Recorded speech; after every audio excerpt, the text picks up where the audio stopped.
bonjour déjà à chacun de vous. Et je suis heureux de partager simplement quelques réflexions. Essayer en quelques mots de clôturer en tout cas les 2 semaines qu'on a vécues dans ce temps de jeûne et prière. Et vous partager peut-être quelques pensées que j'avais et qui ne sont en fait que le résumé de ce qu'on a pu dire les uns et les autres, de ce que j'ai pu peut-être glaner en écoutant et en parlant avec les personnes qui ont participé à ce jeûne et prière ou tout simplement qui ont écrit au travers de cette possibilité que vous aviez après les capsules de laisser un petit message, vous savez, sur YouTube. En tout cas, on se disait avec Yannick qu'on était vraiment heureux de ce que tant de personnes, donc de ce que nous, vous, enfin, ensemble, on ait pu regarder et se laisser un petit peu nourrir par ces petites capsules de 5 à 6 minutes. Et puis, on veut remercier Samuel aussi, bien entendu, qui a fait un gros boulot pour mettre en place et structurer ces petites capsules vidéo qu'on vous a envoyées chaque jour. Donc, ce matin, c'était la dernière. Je crois qu'il y en a eu 13 en tout. Et on se disait également qu'on allait peut-être renouveler, pourquoi pas, un petit peu plus tard, à d'autres occasions. Il ne faut pas que ça devienne une routine ou une répétition, mais on est encouragé en tout cas. Et la technologie moderne est intéressante effectivement pour se nourrir de la parole de Dieu et recevoir un enrichissement. Voilà, jeûne et prière. Donc, chaque année, on intitule ça jeûne et prière. Pas seulement prière, mais aussi jeûne. Quand on parle de jeûne, vous savez bien, dans la parole de Dieu, c'est parce qu'on n'est pas juste dans l'intercession, mais on est aussi dans la recherche de ce que Dieu désire pour nous, en tant que personne, en tant qu'assemblée locale, comme ici évidemment à Saint-Malo. Et on désire que Dieu nous parle, tout simplement. Dieu a des pensées, Dieu veut communiquer avec son peuple, de manière personnelle, mais de manière aussi collective. Et tout à l'heure, effectivement, comme disait Yannick, on prendra un petit temps pour être à l'écoute de ce que Dieu a pu nous dire, nous communiquer pendant ces 2 semaines. Alors le jeûne, on l'a redit aussi, ça n'est pas nécessairement la privation de nourriture, même si ça l'est effectivement dans son essence, dans sa définition, mais je dirais que c'est aussi la réorientation de notre temps pour aller vers des choses peut-être plus importantes, plus essentielles, plus vitales que ce que l'on vit d'habitude. Souvent, on a des urgences qui accaparent notre temps et il faut aller d'une urgence à l'autre. Vous connaissez bien la vie que l'on mène les uns et les autres. On a terminé de résoudre une urgence, qu'en arrive une autre, et une troisième, et une quatrième, et ainsi de suite. Et le jeûne et la prière, c'est un petit peu prendre, au moins pendant les 2 semaines, mais pourquoi pas tout au long de l'année, bien sûr, une pensée différente. C'est se dire, voilà, je vais m'attacher à ce qui compte, à ce qui a de la valeur, à ce qui est essentiel. Et en particulier, bien sûr, ma relation avec Dieu.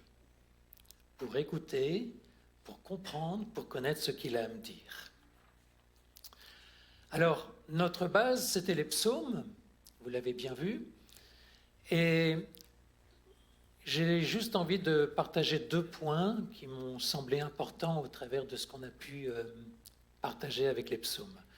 Et on va lire, si vous voulez bien, dans Exode 3, au verset 5, un premier verset. Et Muriel avait partagé sur ce verset et il me semblait que c'était important peut-être de le redire. Donc Moïse est là, il est surpris parce qu'il y a l'épisode donc, du buisson ardent qui est en train de se mettre en place.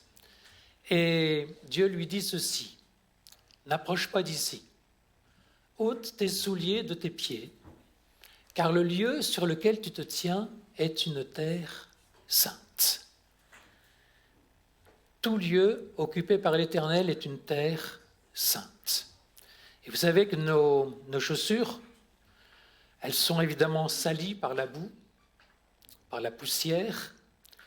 Et en Orient, on a l'habitude de se déchausser quand on arrive chez quelqu'un. Et souvent également, une autre pratique de l'Orient, c'est de laver les pieds de la personne qui vient vous visiter, parce que les pieds, effectivement, sont peut-être imprégnés de poussière, et on souhaite aussi faire honneur à la personne qui vient chez nous, et donc on lui lave les pieds pour qu'elle arrive dans un lieu avec des pieds qui sont propres, tout simplement. Un signe de purification. Et souvent, on est allé en Angleterre avec Yannick ou quelques-uns, Alain, Muriel ou d'autres, Isabelle, bien sûr. Et chez les Anglais, très, très facilement, on enlève les chaussures quand on entre chez quelqu'un, et il y a des chaussons que l'on peut mettre. Muriel a des très beaux chaussons, d'ailleurs. Mais l'idée, c'est aussi de... Je crois que c'est un peu un symbole, c'est-à-dire on était dans le monde un petit peu extérieur, dans les rues, dans la ville, dans l'agitation, sous la pluie, etc. Et on arrive dans une maison. Et dans cette maison, on enlève les chaussures parce que c'est signe de respect aussi pour la personne qui nous accueille. On va passer du temps en laissant de côté un petit peu ces choses-là. Et nous sommes en quelque sorte donc nous entrons dans la maison de l'Éternel. C'est ce que Moïse a entendu de la part de Dieu en tout cas. L'idée simplement, c'est que, et j'arrive un petit peu à l'idée que je voulais vous transmettre tout simplement, c'est qu'on ne peut pas entrer dans la présence de Dieu avec nos pensées, nos raisonnements, notre mentalité, qui a besoin d'être mise de côté et d'être en quelque sorte purifiée. Et il nous faut ôter nos chaussures chaque fois que l'on veut venir dans la présence de Dieu. C'est un prérequis pour qu'il puisse nous parler, pour qu'il puisse nous communiquer sa pensée. Alors vous allez me dire, c'est très symbolique cette histoire de chaussures, mais je crois que les psaumes nous l'ont bien rappelé. Si on veut entrer dans la présence de Dieu, il nous faut passer par cette étape de purification où on se recentre sur l'essentiel. Sinon, on ne va pas pouvoir comprendre. On ne va pas connaître. On ne va même pas être dans la capacité de pouvoir écouter comme on le devrait. Une autre idée, un autre verset donc, en même temps que je souhaite lire avec vous, c'est dans le psaume 25 au verset 12. Psaume 25, verset 12, qui nous parle de la crainte de l'Éternel. Et beaucoup de psaumes nous parlent de la crainte de Dieu. Quel est l'homme qui craint l'Éternel ? L'Éternel lui montre la voie qu'il doit choisir. Autrement dit, on pourrait dire d'une autre façon, si tu veux que Dieu t'éclaire, crains-le. Alors, définition de la crainte quand même, que j'ai trouvée. C'est une composante de la foi chrétienne qui consiste à adopter une attitude de respect, de soumission, de révérence envers Dieu. Donc ça, c'est notre attitude. Et puis, à avoir confiance en sa sagesse, sa puissance et son amour. Voilà ce qu'est la crainte de l'Éternel. Bien loin, évidemment, d'une crainte basée sur un châtiment, sur une punition, sur le fait que Dieu serait là avec un bâton pour nous châtier quand on ne fait pas ce qu'il souhaite. Donc, je répète, composante de la foi chrétienne qui consiste à adopter une attitude de respect, de soumission, de révérence envers Dieu, et puis avoir confiance en sa sagesse, sa puissance, son amour. Voilà ce que je pense Dieu a pu nous dire également au travers de ces 2 semaines. Avoir la crainte de l'Éternel pour connaître sa pensée. Et puis, inévitablement, vous connaissez ce verset dans Proverbe 1, au verset 7, qui nous dit aussi « La crainte de l'Éternel est le commencement de la science ». Il est dit quelquefois aussi le commencement de la sagesse. On est dans un monde qui a développé de manière exponentielle tout ce qui est connaissance. Scientifique, technologique, au niveau de la communication, au niveau de la médecine. Mais ce monde a-t-il pour autant développé davantage de sagesse ? on ne peut pas être forcément affirmatif. Et donc, cette crainte de l'Éternel est nécessaire dans nos vies. Pour ne pas prendre Dieu à la légère, pour ne pas considérer juste comme un copain, pour ne pas être léger en quelque sorte. Mais la crainte de l'Éternel est vraiment ce qui nous permet d'entrer en quelque sorte dans sa communion. Voilà, je pense, ce qu'on a pu recevoir pendant ces 2 semaines.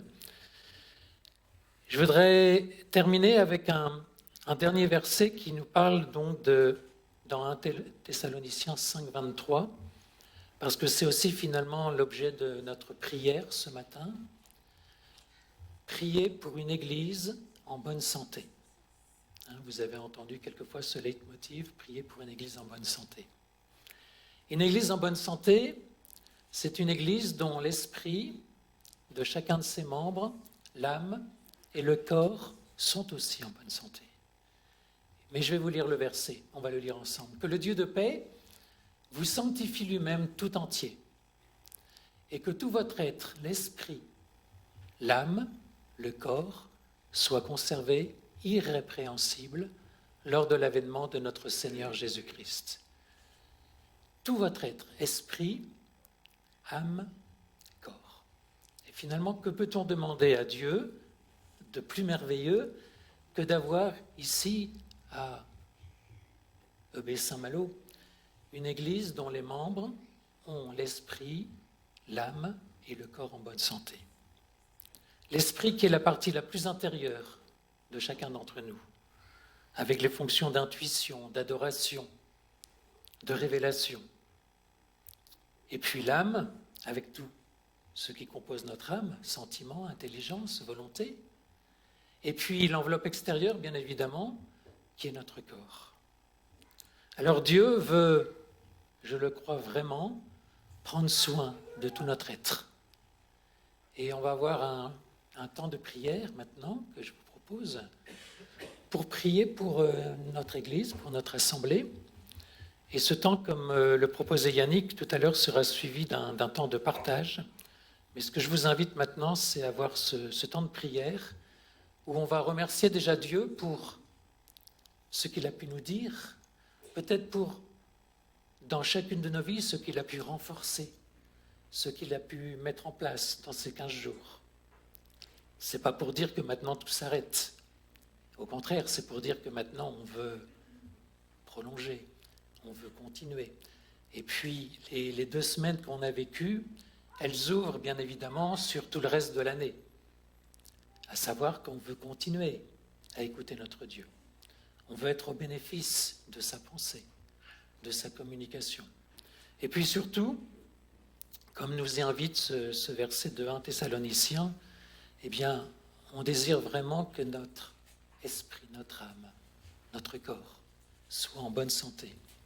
Dieu veut, ici à Saint-Malo, des personnes en bonne santé, à tous les niveaux. Pas juste au niveau de l'esprit, de l'adoration, de la contemplation, de la révélation, mais au niveau de notre âme et bien entendu au niveau de notre corps.